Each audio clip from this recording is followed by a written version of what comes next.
سورہ قصص جو ہے، قصص قصے کی جمع ہے، واقعات. جیسے میں نے سورہ یوسف کے متعلق آپ کے سامنے عرض کیا تھا، اللہ نے فرمایا نحن نقص علیک احسن القصص، ہم آپ پر ایک بہترین قصہ سناتے ہیں. تو قصص کے نام سے یعنی قصوں کے نام سے پوری ایک سورہ ہے، اور اس میں کون سے واقعات بیان کیے گئے ہیں؟ وہ سیدنا موسیٰ کلیم اللہ علیہ الصلوۃ والتسلیم کی پیدائش سے لے کر ان کے نبوت کے معاملات، اور پھر فرعون کے ساتھ ان کی جو مناظرے، مکالمے، مجادلے ہوئے، ان سب چیزوں کے متعلق اس میں بیان کیا گیا ہے. بات ایسی تھی کہ فرعون، ویسے میں آپ کو بتا دوں کہ فرعون کون ہے. فرعون صرف ایک شخص کا نام نہیں ہے. مصر کا جو بھی بادشاہ ہوتا تھا اس کا لقب فرعون ہوتا تھا. تقریباً 18 یا 19 فرعون آئے ہیں. جو بھی بادشاہ ہوتا تھا اس کا لقب تھا یہ فرعون. اکثر لوگ اس کو نام سمجھتے ہیں. فرعون بادشاہ کو وہاں کے مصر کے، اور نمرود عراق کے بادشاہ کو کہا جاتا ہے، اور ملک روم کا جو بادشاہ ہوتا تھا اس کو قیصر، اور ایران کا جو بادشاہ ہوتا اس کو کسریٰ کہا جاتا. یہ بادشاہوں کے لقب ہوا کرتے تھے، نام الگ ہے ان کے. اب جو موسیٰ علیہ السلام کے زمانے کا فرعون تھا وہ بڑا جری تھا، اسے طاقت پر غرور بھی تھا، گھمنڈ بھی تھا. ایسا ہے کہ تقریباً 100 سال تک تو کبھی اس کو سردی بخار بھی نہیں آئے، بیمار کبھی نہیں ہوا. تو آدمی کو جب کوئی تکلیف نہ آئے تو وہ غرور میں بڑھ جاتا ہے، اور اسے ایسا لگنے لگتا ہے کہ میں سب سے پاورفل آدمی ہوں دنیا کا، مجھے کچھ ہو نہیں سکتا. تو یہی فرعون ہے جس نے اپنے زمانے میں یہ اعلان کیا تھا کہ لوگوں میں تمہارا رب ہوں، تمہارا بڑا رب میں ہوں، میری عبادت کرو. بات تو چل رہی تھی، اور لوگوں کو اپنی خدمت پر معمور کرنے کی بجائے اپنی عبادت پر معمور کرتا تھا. ہزاروں لوگ اس کو سجدہ بھی کرتے. ایک دن ایسا ہوا کہ فرعون نے خواب دیکھا، آسمان سے ایک تارا ٹوٹ کر اس کی گود میں گرا یا اس کے محل پہ گرا، اور پھر آگ لگ گئی اس کے محل میں. وہ گھبرا کر کے اٹھا. صبح نجومیوں کو، کاہنوں کو بلایا کہ اس خواب کی کوئی تعبیر صحیح بتا دے. بہتوں نے الگ الگ تعبیریں بتائی. پھر جو بڑے ماہر نجومی تھے انہوں نے کہا کہ اس خواب کی تعبیر یہ ہے کہ بنی اسرائیل خاندان میں ایک بچہ پیدا ہوگا جو تیری سلطنت کو ہلاک کر دے گا، تیری سلطنت کے ہلاک کرنے کا باعث بنے گا. خواب کی تعبیر سننے کے بعد شاہی فرمان جاری کر دیا اس نے کہ بنی اسرائیل میں آج کے بعد جو بھی لڑکا پیدا ہوگا اسے مار دیا جائے گا، کیونکہ وہ بچہ کہیں سلطنت کی ہلاک کرنے والا پیدا نہ ہو جائے. تو یہ اعلان کے بعد بنی اسرائیل خاندان میں جو بھی لڑکا پیدا ہوتا اسے مار دیا جاتا. یذبح ابناءہم ویستحیی نساءہم. قرآن میں ہے، اللہ فرماتا ہے وہ لوگ، یہ فرعون بیٹوں کو ذبح کر دیتا تھا اور لڑکیوں کو زندہ چھوڑ دیتا تھا. 1 سال کے اندر انہوں نے 12,000 بچوں کو ذبح کیا. پیدا ہوتے ہی قتل کر دیتے تھے. لڑکے کو زندہ رہنے کا حق نہیں تھا، صرف ڈر تھا. یہ وہ زمانہ ہے جب موسیٰ علیہ الصلوۃ والتسلیم کی بھی ولادت نہیں ہوئی، ولادت سے پہلے اتنے بچے مارے گئے. پھر اس کے درباریوں نے اس سے ریکویسٹ کیا کہ اگر ایسے سب مار دیے جائیں تو آپ کی خدمت کے لیے بچے کہاں سے ملیں گے، جوان کون ہوگا؟ تو پھر 1 سال مارا جاتا، 1 سال چھوڑا جاتا. جیسے کورونا میں تخفیف دی جاتی ہے نا، ہاں، کہ صبح 6 بجے سے لے کر شام 6 بجے تک پابندی، 6 بجے کے بعد، یا پھر شام کے 6 بجے سے پابندی لگ جاتی ہے. بھائی 24 گھنٹے تو آنا ہی آنا ہے. وہ جو بچہ پیدا ہونا ہے وہ سال بھر یا دوسرے سال کبھی بھی پیدا ہوگا.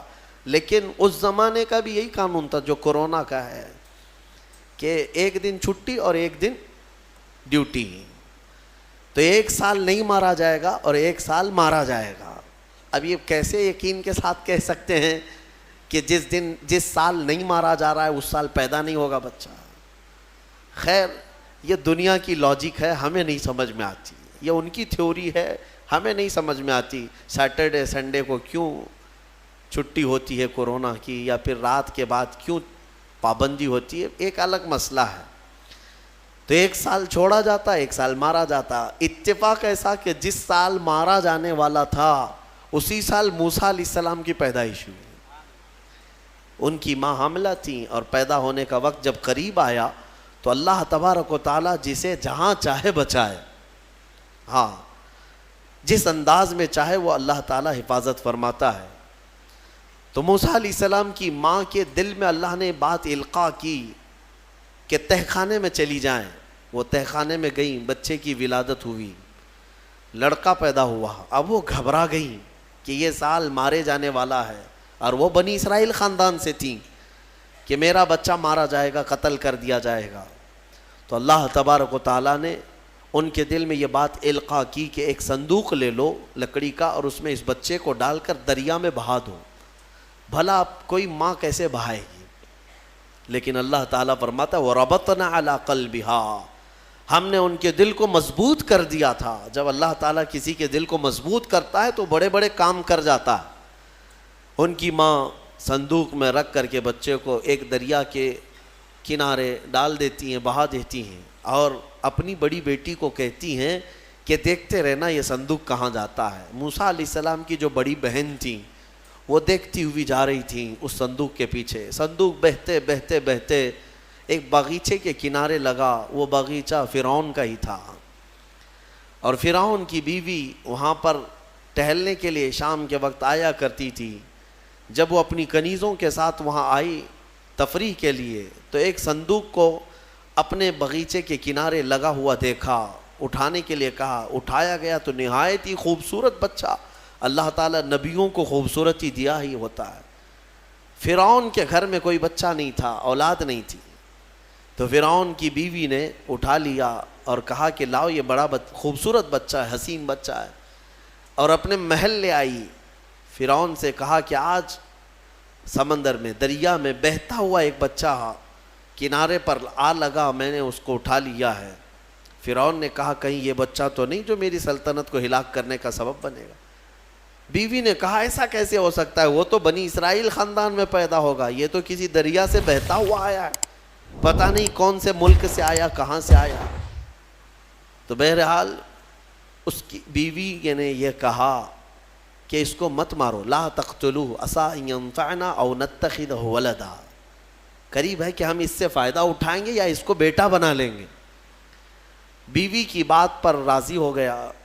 فرعون جو ہے بیگم کی بات پر آ گیا اور اس کے بعد رکھ لیا بچے کو.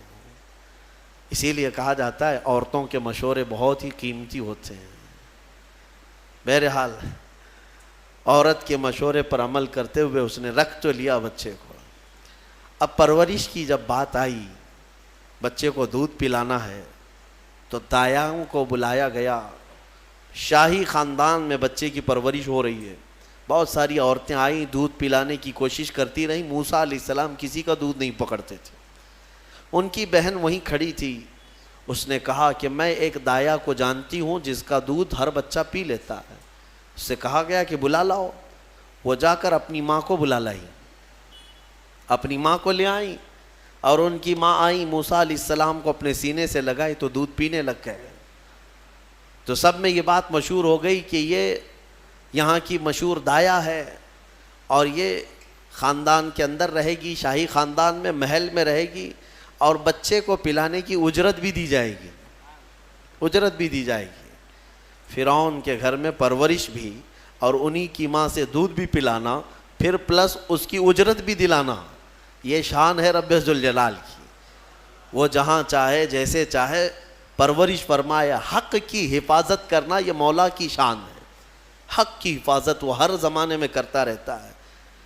اسی لیے کہا گیا ہے کہ اللہ تبارک و تعالیٰ جس چراغ کی حفاظت فرمائے بڑی بڑی آندھیاں اس کو نہیں بجھا سکتی، اور جس کو بجھانا چاہے سارے انتظامات کے بعد بھی منٹوں میں اسے گل کر دیتا ہے.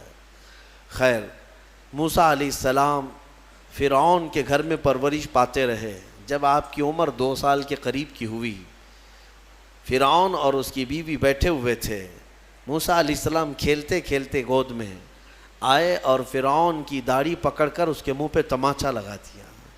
پہلی مرتبہ کسی نے بادشاہ کے منہ پر تماچا جڑا ہے تو بیٹا گھر کا، لیکن فرعون کو پہلی مرتبہ وہ زناٹے دار جو تھپڑ لگا، ہو سکتا ہے تارے نظر آ گئے ہوں، وہ گھبرا گیا، کہا کہ یہ بچہ ایسا کیسے مجھے مار سکتا ہے، ہاتھ کیسے اٹھا سکتا ہے، دسترخوان سے اٹھ گیا اور کہا اپنی بیوی سے، بیگم مجھے لگتا ہے یہی وہ بچہ ہوگا، یہی بچہ ہوگا جو سلطنت کے ہمارے خلاف جائے گا۔ پھر بیگم نے کہا ایسا کیسے ہو سکتا ہے، بچہ ہے، چھوٹا ہے، اور لاڑ پیار میں بچے ماں باپ کے ساتھ اس طرح کی حرکتیں کرتے ہیں۔ فرعون نے کہا نہیں، مجھے چیک کرنا ہے، یہ بچہ جاندار ہے، جانکار ہے، یہ جانتا ہے۔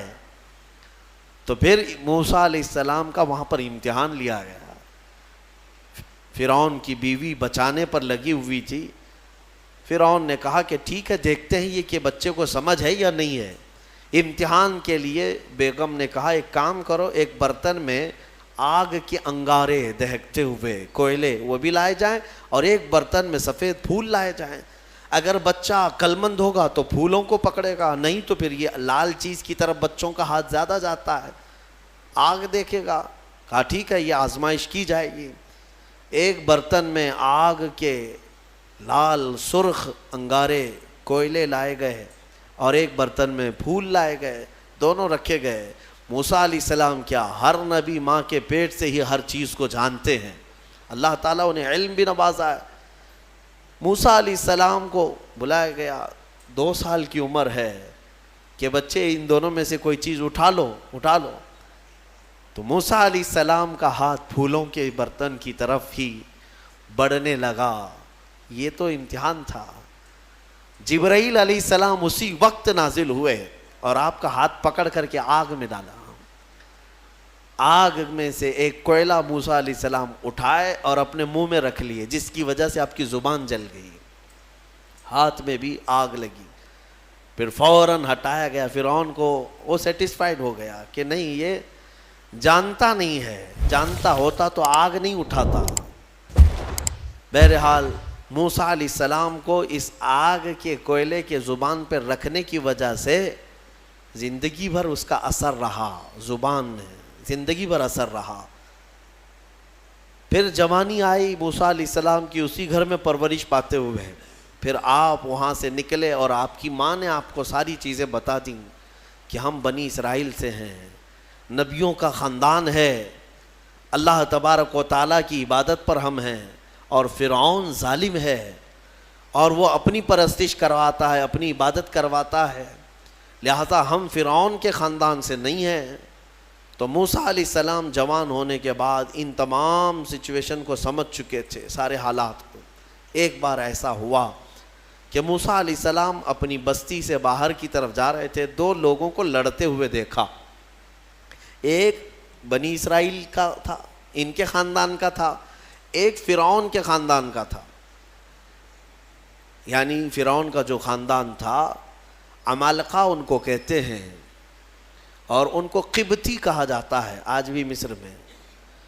تو قبط خاندان سے ہوا کرتے تھے۔ تو ان کا ایک آدمی اور ان کے خاندان کا ایک آدمی لڑ رہے تھے۔ تو ان کے خاندان کا جو آدمی تھا وہ پکارا موسیٰ علیہ السلام، ہائے ہائے میں مرا جا رہا ہوں، مجھے بچا لو موسیٰ، مجھے بچا لو۔ موسیٰ علیہ السلام آئے، دیکھا دونوں جھگڑ رہے ہیں۔ ایک تو اپنے خاندان کا تھا بنی اسرائیل، ویسے بھی بنی اسرائیل پر اس وقت بڑا ظلم کیا تھا فرعون نے۔ تو موسیٰ علیہ السلام نے موقع پاتے ہی، یعنی وہ فرعونی تھا، ایک گھونسا لگایا اس کو، ایک گھونسا اس کو لگایا، وہ زمین پہ گرا اور مر ہی گیا، ختم ہی ہو گیا۔ نبی کا پنجہ لگایا نا، نبی کے ہاتھ سے ایک مار کھایا اور مر گیا۔ فَوَكَزَهُ مُوسَىٰ فَقَضَىٰ عَلَيْهِ، قرآن میں ہے کہ ایک گھونسا لگایا اور اس کا کام تمام کر دیا موسیٰ علیہ السلام۔ پھر حضرت موسیٰ علیہ السلام کو افسوس ہوا کہ یہ مجھ سے کیا ہو گیا، یعنی میں نے تو اس دونوں کے جھگڑوں کو چھڑانے کے لیے کوشش کیا، لیکن میرے ہاتھ سے یہ مر گیا۔ اللہ کی بارگاہ میں آپ نے استغفار کرنا شروع کیا، اے اللہ تو مجھے معاف فرما دے۔ فغفر لہ، اللہ تعالیٰ نے معاف بھی فرمایا، آیتیں نازل ہوئی۔ پھر چند دن کے بعد ایسا ہوا، پھر ان کے خاندان والا بنی اسرائیلی ایک بار پھر کسی سے لڑ رہا تھا، پھر لڑ رہا تھا، دوسرا ہی دن تھا، موسیٰ علیہ السلام کو پھر آج اس نے پکارا. تب موسیٰ علیہ السلام نے کہا غلطی تو تیری ہی ہے، کل بھی تو ہی لڑ رہا تھا، آج بھی تو ہی لڑ رہا ہے، یعنی روز تو نے پیشہ بنا لیا لڑنے کا. تو موسیٰ علیہ السلام اپنا پنجہ لے کر اسی کی طرف آنے لگ گئے ہیں. یہ جو اسرائیلی تھا تو وہ ڈر گیا، اس کو پتا تھا کہ کل کیا ہوا ہے، ایک گھونسا کھانے کے بعد ہوتا کیا ہے. تو چیخنے لگا اتريد ان تقتلني كما قتلت نفسا بالامس. موسیٰ کیا تو مجھے بھی ویسے ہی قتل کرنا چاہتا ہے جیسے کل تو نے قتل کیا تھا. یہ کہتے ہوئے وہ جھگڑا چھوڑ کر بھاگ گیا. اب بھاگ کر جا کر فرعون کے خاندان والوں کو، بلکہ فرعون کو سب بتا دیا کہ موسیٰ بنی اسرائیل سے ہیں، اور ایک فرعونی کو، ایک تمہارے خاندان والے کو کل موسیٰ نے قتل کیا ہے. تو معاملہ بڑا بگڑ گیا. فرعون کے دربار میں یہ سب اس نے چغلی کیا. بتاؤ وہ کون تھا؟ بنی اسرائیل خاندان سے، موسیٰ علیہ السلام کے خاندان کا تھا، اور فرعون کے ہاں چغلی کیا ہے انہی کی. ہاں، اسی لیے کسی نے کہا ہے نا ہماری کشتی وہیں ڈوبی جہاں پانی کم تھا. اکثر یہ دیکھا گیا ہے کہ درخت کو جس چیز سے کاٹا جاتا ہے ہوتی لوہے کی کلہاڑی ہے، لیکن اس کو پکڑنے والی جو مٹھی ہوتی ہے وہ بھی لکڑی کی ہوتی ہے، لکڑی کی ہوتی ہے. اور لکڑی سے بڑے بڑے درختوں کو کاٹ دیا جاتا ہے. اور اسی لیے کسی دانشور نے یہ بھی کہا ہے ماچس کی تلیاں بھی بہت چھوٹی چھوٹی لکڑیوں سے ہی بنتی ہیں، لیکن وہ بڑے بڑے درختوں کو جلا سکتی ہیں. آپ اندازہ یہ کریں کہ اکثر اس دنیا میں دھوکہ یا اپنے لوگوں کے ذریعے سے پہنچتا ہے، اور یہ بڑا دھوکہ ہوتا ہے، یہ بڑا دھوکہ ہوتا ہے. ایمان والوں کو بھی آج تک جس چیز کا سب سے بڑا نقصان اٹھانا پڑا ہے وہ جماعت کے اندر موجود منافقین سے، غداروں سے، منافقین سے، ہر زمانے میں. اس لیے کہ یہ چوہے پتہ نہیں چلتے، گھر کے اندر ہوتے ہیں، ساتھ اٹھتے بیٹھتے ہیں، ساری چیزوں کی خبر دیتے ہیں. میرے عزیزوں، ان تمام چیزوں کے سلسلے میں بہت مرتبہ کہہ چکا ہوں، آج بھی میں یہ عرض کرتا ہوں مولا کی بارگاہ میں کہ اے مولا، سب سے پہلے تو ہماری جماعت میں موجود ان غداروں اور منافقین کو بے نقاب کر، انہیں ہلاک و برباد فرما، جن کے ذریعے سے اسلام اور مسلمانوں کو بڑا نقصان ہے، بڑا نقصان ہے. ہمارے حضرت فرمایا کرتے تھے کہ اللہ تبارک و تعالیٰ کافروں پر کبھی بھی مسلمانوں کو غلبہ نہیں دیتا، کبھی نہیں دیتا، مگر یہ کہ کسی مسلمان کے ذریعے سے ہی وہ کافروں پر، مومنین پر غلبہ حاصل کر لیتے ہیں. ہاں، یہ چیزیں دیکھنے کو ملتی ہیں کہ تمہارے گھروں کے پتے وہی لوگ بتاتے ہیں جو آس پڑوس میں ہوا کرتے ہیں. آؤ دوسروں کو بلا کر کے لا کر کے دکھاتے ہیں کہ یہ ان کا گھر ہے، یہ فلاں کا گھر ہے، یہاں سے اٹھائیے، آپ یہاں سے لے جائیے. مومنین کی خبر گیری کرنے والے جو منافق صفت ہوتے ہیں ان کے لیے بڑا دردناک عذاب ہے. ان المنافقین فی الدرک الاسفل من النار، بے شک منافق جہنم کے سب سے نچلے حصے میں رہیں گے. موسیٰ علیہ السلام کی چغلی کیا انہی کے خاندان کا آدمی فرعون کے ہاں جا کر بتایا. فرعون پوری تیاری کر کے کہا کہ موسیٰ کو پکڑو، اور میں پہلے سے کہتا آ رہا تھا کہ وہی بچہ ہے اور میرا گمان صحیح نکلا. اس بنیاد پر اس نے اپنی بیوی کو سزا دینا شروع کیا، حضرت آسیہ. اس بنیاد پر وہ عذاب اس قدر دیا کہ ان کے ہاتھوں پر میخ مار کر انہیں سلاتا تھا، ان کو بالوں سمیت چھت سے لٹکا دیا جاتا تھا. بہت شدت کی تکلیف دی حضرت آسیہ کو، کیونکہ وہ موسیٰ علیہ السلام پر ایمان لاتی ہیں، وہ موسیٰ کے خدا پر ایمان رکھتی تھیں. تو فرعون نے اپنے جاں بازوں کو، اپنے لڑاکوں کو بھیجا کہ موسیٰ کو پکڑو. وہ سب نکلے تو ایک ان کی اچھائی چاہنے والا، ان کا خیر خواہ شہر سے دوڑتا ہوا آیا. وجاء رجل من اقصى المدینة یسعى، دوڑتا ہوا آیا شہر سے اور کہا، قال یا موسیٰ ان الملأ یأتمرون بک لیقتلوک فوج پیچھے سے آ رہی ہے تمہیں قتل کرنے کے لیے، تم یہاں سے فوراً نکل جاؤ، یہ بستی چھوڑ دو۔ حضرت موسیٰ علیہ السلام اس کی بات سن کر کے نکل پڑے۔ یہ مصر کی سرزمین تھی، چھوڑ کر کے آپ وہاں سے نکلے۔ فخرج منہا خائفا یترقب، وہاں سے خوف کے عالم میں نکلے تھے۔ موسیٰ علیہ السلام دوسری بستی پر چلے گئے، ایک ایسی جگہ پر گئے، یہ پورا واقعہ تفصیل سے سورہ قصص میں موجود ہے۔ ایک بستی پر پہنچے تو وہاں پر دیکھا ہے کہ ایک کنویں پر بھیڑ لگی ہوئی ہے، بہت ساری بھیڑ ہے، پانی کھینچ رہی ہیں، اس میں دو لڑکیاں دور شرماتے کھڑی ہیں، وہ پانی لینے کے لیے بھیڑ میں نہیں جا پا رہی۔ تو موسیٰ علیہ السلام بھیڑ کو چیرتے ہوئے آئے اور ان دو لڑکیوں کے لیے پانی آپ نے ڈول سے نکلوایا۔ آپ مضبوط تھے، قوی تھے، طاقتور تھے۔ پانی آپ نے نکالا اور پانی نکال کر ان دونوں لڑکیوں کو دیا۔ تو وہ جوان لڑکیاں تھیں، انہوں نے کہا کہ چلو، ہمارے باپ اس شہر کے بڑے نیک اور پرہیزگار آدمی ہیں، ہم تمہیں لے کر کے چلتی ہیں اور اپنے باپ سے تمہیں اجرت دلائیں گے، تم دیکھنے میں بڑے اچھے لگتے ہو، اجنبی ہو، مسافر ہو، اجرت دلائیں گے جو پانی تم نے ہمیں ڈول سے کھینچ کر دیا ہے۔ موسیٰ علیہ السلام ان کی بات پر چل پڑے۔ کہاں؟ وہ دونوں لڑکیاں اپنے گھر لے آئیں۔ اپنے گھر لے آئیں تو ان کے والد جو تھے وہ کوئی عام انسان نہیں، وہ حضرت شعیب علیہ السلام تھے، اللہ کے نبی تھے۔ تو یہ دونوں نبی کی بیٹیاں تھیں۔ موسیٰ علیہ السلام آئے، پوچھا کہ تمہارے ساتھ کیا ہوا؟ موسیٰ علیہ السلام نے سارا اپنا واقعہ حضرت شعیب علیہ السلام کے پاس بیان کیا۔ تو حضرت شعیب علیہ السلام نے کہا نجوت من القوم الظالمین، تم ایک ظالم قوم سے نجات پا کر کے آئے ہو، رہو ہمارے ہاں، رہو، کوئی حرج نہیں ہے۔ اب اجرت کیا دی جائے گی تمہیں جو ہماری بیٹیوں کو تم نے پانی کھینچ کر دیا؟ تو حضرت شعیب علیہ السلام نے کہا قال احدى ابنتي هاتين على ان قالت احداهما، ان کی بیٹیوں میں سے حضرت شعیب علیہ السلام نے کہا ہاں، میں انی اريد ان انکحک، میں چاہتا ہوں کہ میری دونوں بیٹیوں میں سے ایک سے تمہارا نکاح کر دوں۔ کس بات پر؟ وہ اجرت کے طور پر نکاح بھی کر دوں گا، اور پلس مہر کیا رہے گا؟ مہر میں یہ رہے گا کہ میرے باغیچہ ہے ایک، اس باغیچے میں 8 سال تک تمہیں رکھوالی کرنی ہوگی، 8 سال تک۔ حضرت موسیٰ علیہ السلام نے کہا ٹھیک ہے۔ 8 سال کی بجائے 10 سال موسیٰ علیہ السلام وہیں رہے، شادی بھی ہوئی شعیب علیہ السلام کی بیٹی کے ساتھ، جن کا نام تاریخ میں حضرت صفورہ بتایا گیا ہے۔ حضرت موسیٰ علیہ السلام کا نکاح ہوا، وہیں رہنے لگے۔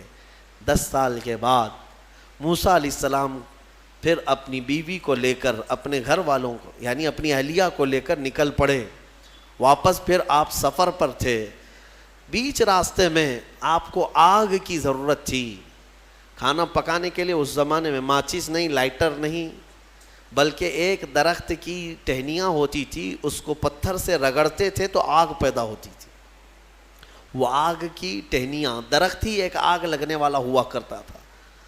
تو موسیٰ علیہ السلام وہ آگ لینے کے لیے پہاڑی پر چڑھے، اور جب وہاں پہنچے تو اللہ نے آپ کو نبوت کی تاج سے سرفراز فرمایا۔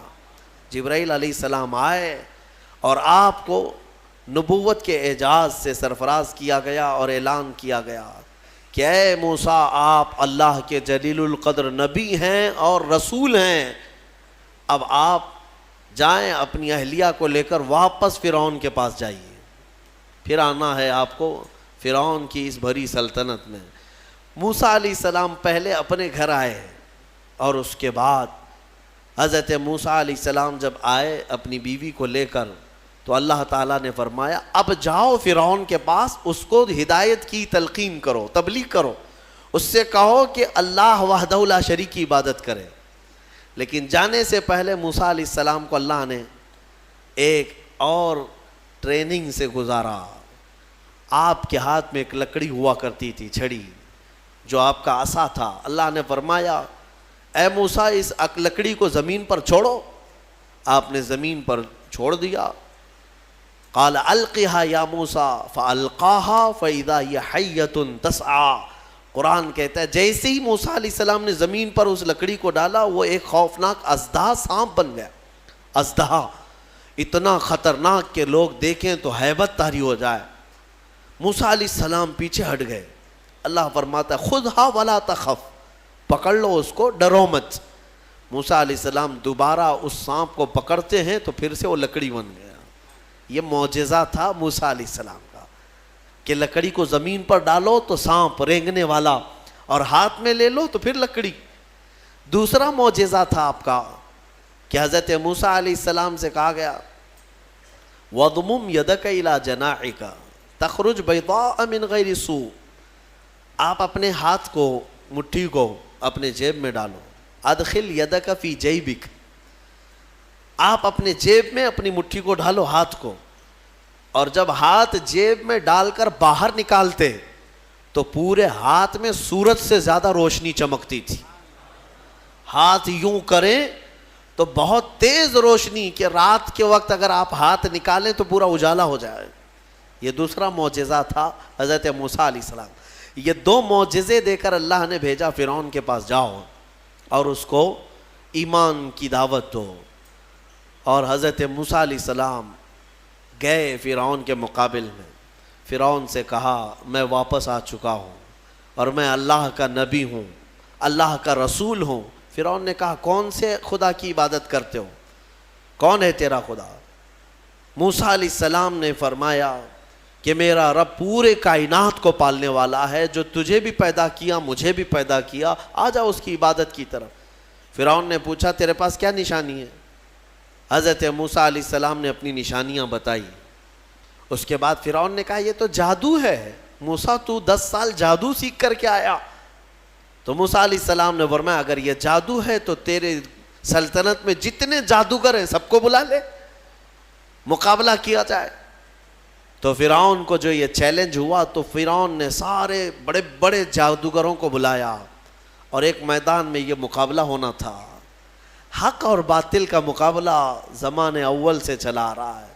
اقبال نے کہا ہے ستیزہ کار رہا ہے ازل سے تا امروز، شرار بولہبی سے چراغ مصطفی. ہمیشہ ایک میدان میں جب یہ مقابلہ ہونا طے پایا، بڑے بڑے جادوگر آئے. موسیٰ علیہ السلام نے کہا کہ تمہارا جو جادو ہے وہ بتاؤ. سب کے پاس چھوٹی چھوٹی رسیاں تھیں. وہ رسیاں انہوں نے زمین پر پھینکی تو سب رسیاں سانپ بن گئیں. سیم وہی چیز وہ بھی دکھانے لائے تھے. سب رسیاں سانپ بن گئی، شور مچ گیا. فرعون کے درباری کہنے لگے اتنے سانپ آ گئے. موسیٰ علیہ السلام کو حکم ہوا اللہ کی طرف سے آپ بھی اپنا سانپ چھوڑ دیں. آپ نے اپنا عصا زمین پر ڈالا، وہ اژدہا ایک منہ کھولا اور سارے سانپوں کو نگل گیا، اور دوسرا منہ کھولتا تو جادوگروں کو نگلتا. اس سے پہلے ہی سارے جادوگروں نے پکارا ہم ایمان لائے موسیٰ کے رب پر. موسیٰ علیہ السلام پر بھی ایمان لائے اور اس کے رب پر بھی ایمان لائے. سارے جادوگروں کی جو ٹیم تھی پورے موسیٰ علیہ السلام کے ہاں آ گئی. اب یہاں وجہ بتاتا ہوں. جادو کرنے والے اور مقابلہ کرتے، دوسرا جادو دکھاتے. جادوگر سے مقابلہ کر سکتا ہے لیکن نبی سے کیسے کر سکتا ہے؟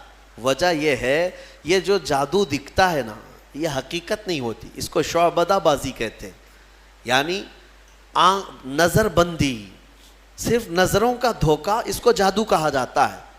اور جادوگر جانتا ہے کہ میں نے لوگوں کی نظروں کو دھوکہ دیا، لیکن اس کو پتا ہوتا ہے حقیقت کیا ہے.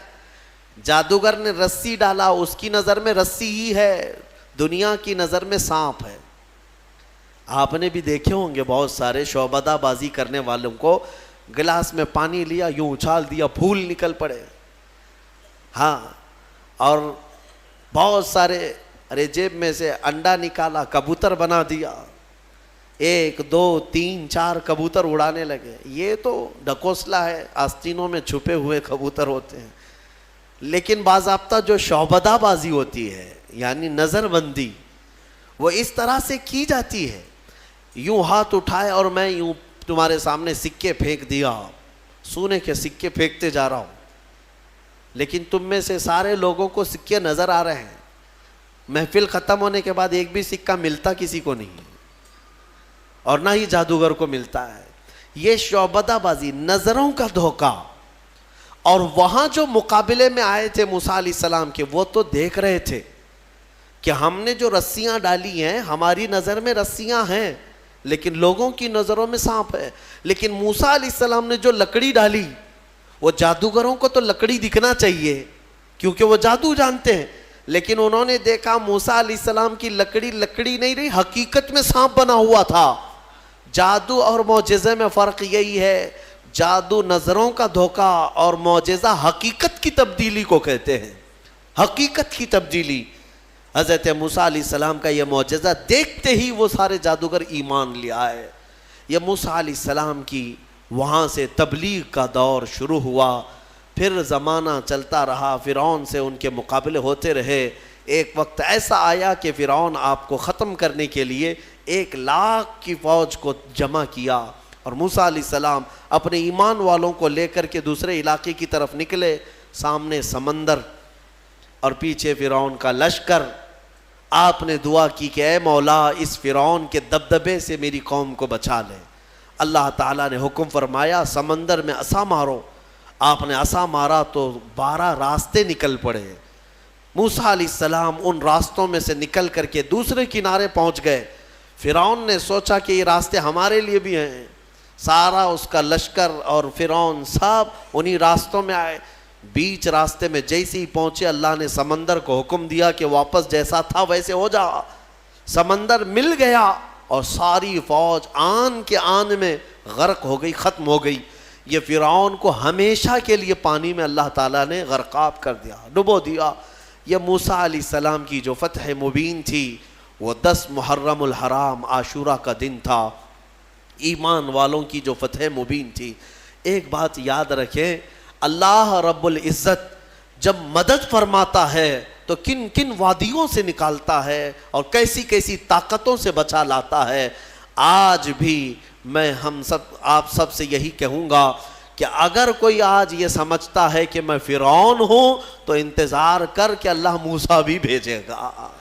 ہاں، مدد اللہ تبارک و تعالیٰ اہل حق کی نازل فرمائے گا. شروع میں ہو سکتا ہے اہل حق کمزور نظر آئیں، چھوٹے نظر آئیں اور ان کی بستیاں کمزور، ان کے اسباب کمزور، لیکن مولا کریم کی طاقت اور اس کی مدد کمزور نہیں ہو سکتی. آج جو حکومتیں ہیں یہ تو میرے عزیزو فرعون کے سامنے لونگ الائچی کے برابر بھی نہیں ہیں. اس کے پاس جو تھی طاقتیں، اس طاقت کے سامنے ان کی جو طاقتیں ہیں وہ لونگ الائچی کے برابر بھی نہیں ہے. اس کے پاس جو ذخیرے تھے، جو اسباب تھے، پوری دنیا پر حکومت کر چکا تھا، پوری دنیا پر. فرعون ایک ایسا شخص ہے جس نے پوری دنیا پر تنہا حکومت کیا ہے. ایک ملک کو لے کر کے اگر کوئی آنکھیں دکھا رہا ہو اور یہ سمجھے کہ ہمیں کوئی ہٹا نہیں سکے گا، رب ذوالجلال قانون قدرت یہ رکھتا ہے کہ جب وہ پوری دنیا پر بادشاہت کرنے والے کو پانی سے ہلاک فرمائے گا تو باقی یہ ساری طاقتیں کچھ نہیں. انتظار کرو، رب ذوالجلال کی پکڑ آنے والی ہے. ان بطش ربک لشدید، بے شک تمہارے رب کی پکڑ بہت سخت ہے.